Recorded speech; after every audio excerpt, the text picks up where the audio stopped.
नमस्कार दोस्तों, learning state 2.0 में आपका स्वागत है। जो हम लोग चैप्टर पढ़ रहे हैं उसका नाम है संख्या पद्धति।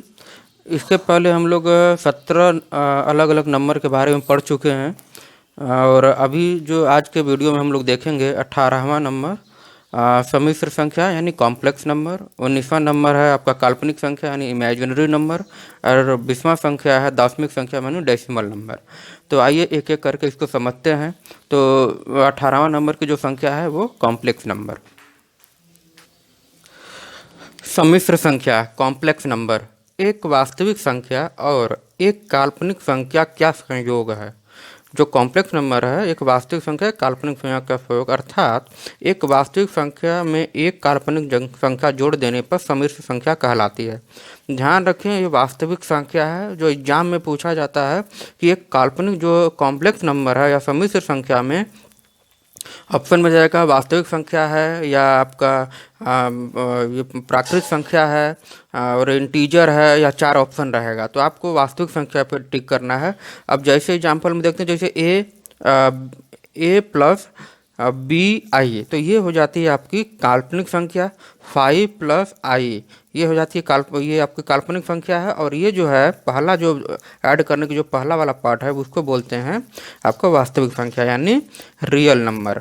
तो रियल नंबर जो हमारा नंबर लाइन के जो हमने बताया था पिछले वीडियो में 0 1 2 3 और यहाँ पे है -1 -2 एंड -3 और यहाँ से जाता है अनंत तक जाता है, ये भी जाता है अनंत तक। तो इस लाइन पे जितने भी नंबर हैं वो सब हमारे यहाँ पे हो सकते हैं। ये ध्यान रखें, इस लाइन पे जितने भी नंबर वो यहाँ पे हो सकते हैं। अगर किसी और की बात किया जाएगा, जैसे हम बोलेंगे नेचुरल नंबर सिर्फ ये वाला पार्ट होता है। नेचुरल नंबर क्या होता है, ये वाला, और वो भी कहाँ से स्टार्ट होता है, 1 से स्टार्ट होता है।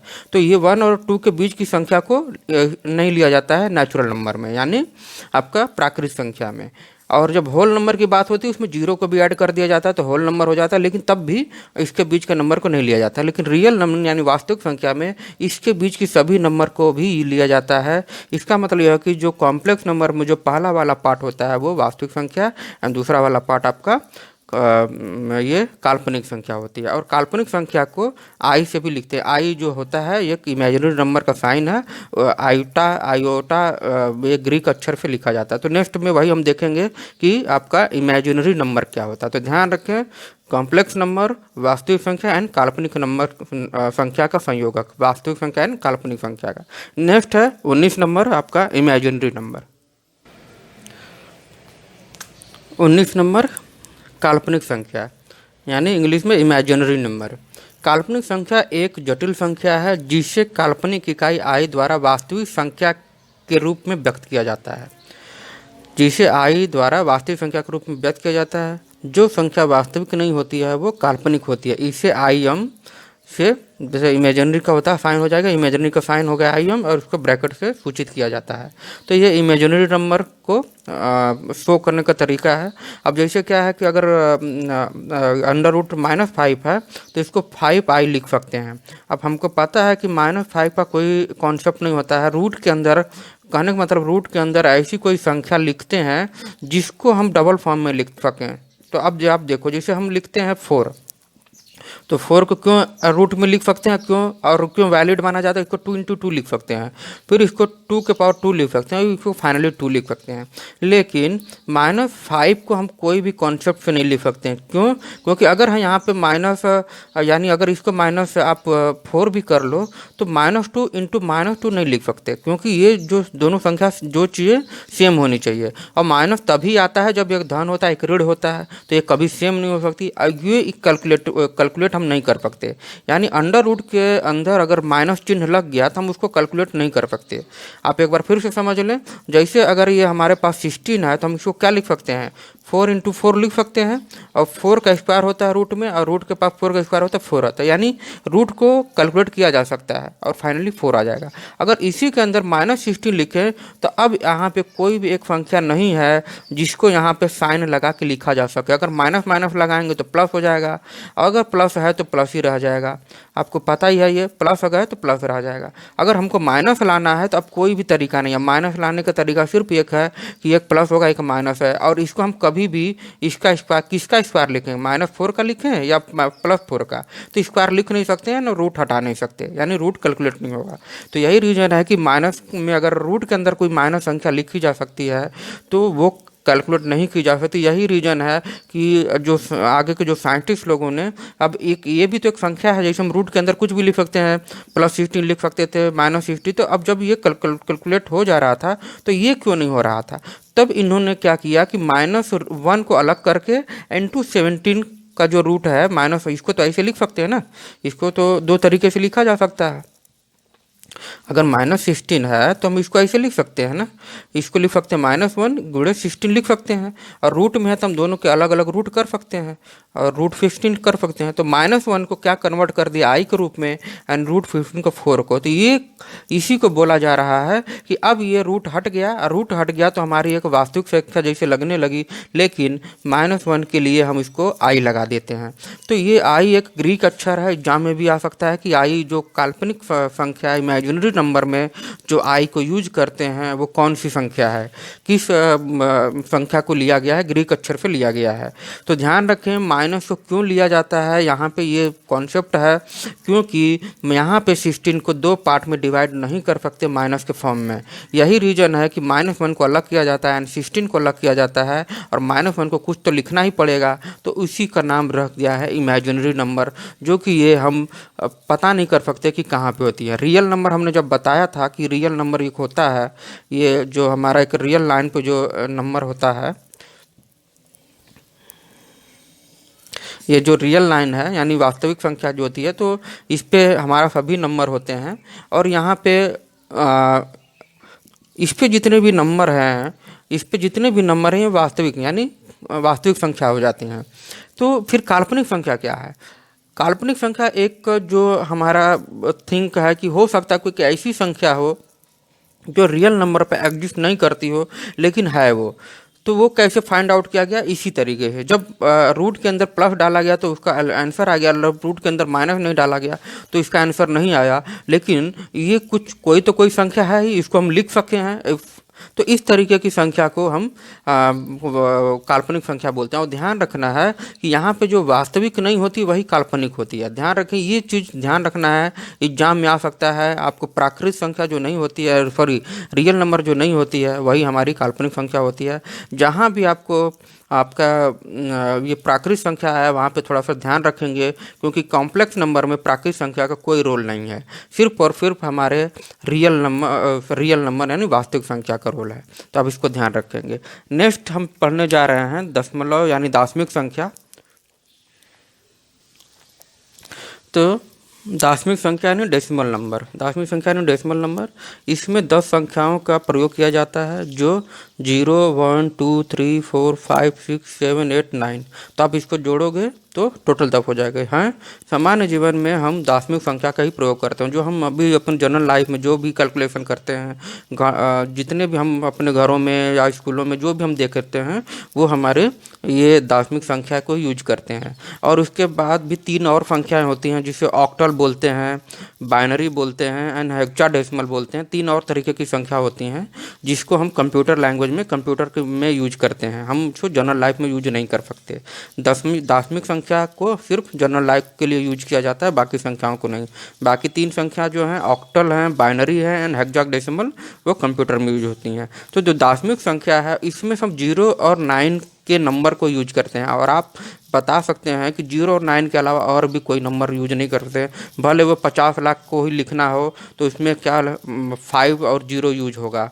जितने भी संख्याएं हैं आप 0 9 के अलावा और भी कोई, जैसे 10 लिखना चाहोगे तो 0 and 1 यूज हो रहा है। तो आप ऐसी कोई संख्या नहीं लिख सकते जो 0 9 के अलावा हो। तो जो हम अब आज के लाइफ में जो हम एडिशन, सब्ट्रैक्शन, मल्टीप्लिकेशन सब जो करते हैं वो हमारी डेसिमल नंबर सिस्टम से यूज होता है, नहीं दशमिक संख्या। तो जैसे इसको ये नंबर को ऐड कर देते हैं तो हो गया आपका 5 हो जाएगा और ये 3 हो जाएगा। इसको माइनस कर देंगे तो ये 5 हो जाएगा और ये 7 हो जाएगा। इसको डिवाइड कर देंगे तो यहाँ पे 16 हो जाएंगे, 0 हो जाएगा, और यहाँ से 5 हो जाएगा और आपका 4। तो इस तरह जो हम अभी यूज कर रहे थे, ये हमारी डेसिमल सिस्टम है। अभी मैं आपको एक इंटरेस्टिंग चीज़ बता रहा हूँ कि आप लोग कभी देखे होंगे, कभी सोचे होंगे कि ये ऐसा क्यों होता है। कोई भी अगर समझना चाहेगा तो बता सकता है कि ये कभी क्वेश्चन पूछ सकता है। ये भी हमारा डेसिमल नंबर सिस्टम है 9, 6 और 7, 8, क्योंकि इसमें 9 यूज हो रहा है, वो इसके अंदर का संख्या 6 ये है, 7 ये है, 10 है। तो जब हम इसको जो ऐड करते हैं तो 8 और 6 को ऐड करते हैं तो यहाँ पे लिखते हैं 14। तो 14 क्यों नहीं लिखते और यहाँ पे कैरी क्यों ले जाते हैं? आज तक कोई हम जब स्टूडेंट्स होते हैं, छोटे क्लास में पढ़ते हैं, तो कोई टीचर नहीं बताता है। कोई ये कहता है कि सिर्फ 8 से ऐड करो और वो एक जो 14 आया 4 को यहाँ लिखना है, 1 को ऊपर ले जाओ। तो इसका क्वेश्चन मैं कर रहा हूँ कि ऐसा क्यों किया जाता है।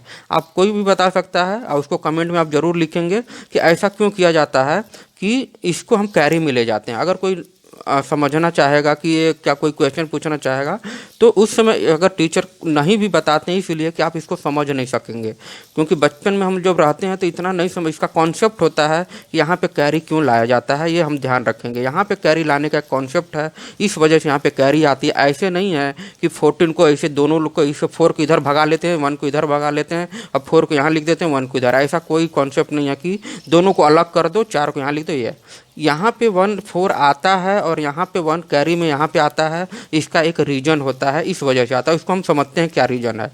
तो सबसे पहले हम इसको ऐड करते हैं। ये आपका 8 है, 6 है, तो इसको ऐड करेंगे तो आपका 14 आ जाएगा। अब 14 क्या है, जो नंबर आया है 14, ये ध्यान रखेंगे कि डेसिमल नंबर के सिस्टम से बियॉन्ड आ गया है। डेसिमल नंबर सिस्टम में हम कितना यूज कर सकते हैं, 0 to लेके 9 तक, लेकिन हम जिसको जब जोड़े हैं तो ये 9 के आगे चला गया। भले वो 0 1 और 4 से बना है, लेकिन इसके रेंज के 0 9 के रेंज के बाहर आया। और हमको दशमिक संख्या में हमको 0 और 9 तक ही नंबर लिखने के अलाउ होता है। हम 14 को डायरेक्ट 14 नहीं लिख सकते, यहाँ पे 14 नहीं लिख सकते, तो अब इसमें कुछ मैनिपुलेशन कर देंगे। ध्यान देंगे कि जो सिस्टम होता है, जैसे डेसिमल सिस्टम है तो 10 है ना, तो 10 से इसको डिवाइड करते हैं। तो अभी हम और भी आगे के सिस्टम हम बताएंगे आपको जो कंप्यूटर वाला क्लास में, कि बाइनरी ऑक्टल एंड हेक्साडेसिमल में किससे डिवाइड करेंगे। तो डेसिमल सिस्टम है तो इसको 10 से डिवाइड करते हैं, तो ये क्या जाएगा, 1 टाइम्स जाएगा, ये 1 टाइम्स में आएगा 10 आ जाएगा और ये 4 आ जाता है। तो ध्यान रखेंगे, अब जब 10 से डिवाइड करते हैं तो जो नंबर आएगा वो 0 और 4 के बीच में आ जाएगा। तो जो आपका जो यहाँ पे शेषफल आता है, ठीक है, जो शेषफल वो यहाँ पे आता है। ध्यान रखेंगे, जो शेषफल है उसको यहाँ लिखते हैं और जो टाइम्स जाता है, कितनी भागफल आता है, वो यहाँ पे आता है। ठीक है, तो ये ध्यान रखेंगे। यही रीजन है कि जो डेसिमल सिस्टम को हम यूज कर रहे होते हैं तो 10 होता है ना, 10 से उसको भाग दे देते हैं और जो कैरी जो आपका रिमाइंडर आता है जिसको शेषफल बोलते हैं, शेषफल यहाँ लिखा जाता है, भागफल को ऊपर लिया जाता है। तो इसीलिए बोला जाता है जब जोड़ोगे तो जो 14 आ रहा है 4 को यहाँ लिखो, 1 को यहाँ लिखो। अब ये हो गया कंप्लीट। अब इसको फिर ऐड करेंगे तो इसको जब इसको जोड़ेंगे तो 9 1 10 एंड 17। अब ये भी 0 9 के एबव हो गया, तो अब ये 17 हो जाएगा। तो 17 को क्या करेंगे, फिर कौन सा सिस्टम यूज कर रहे हैं, डेसिमल सिस्टम यूज कर रहे हैं, तो इसको 10 से डिवाइड करेंगे। तो 10 से डिवाइड करेंगे तो 1 टाइम जाएगा और ये भी आपका 10 हो जाएगा, 7 आ जाएगा। तो अब फिर से वही कॉन्सेप्ट कि जो आपका शेषफल आ रहा है वो यहाँ पे लिखा जाएगा और जो भागफल है वो आगे जाएगा। तो भागफल यहाँ पे कहाँ जाएगा, कैरी में, यहाँ पे।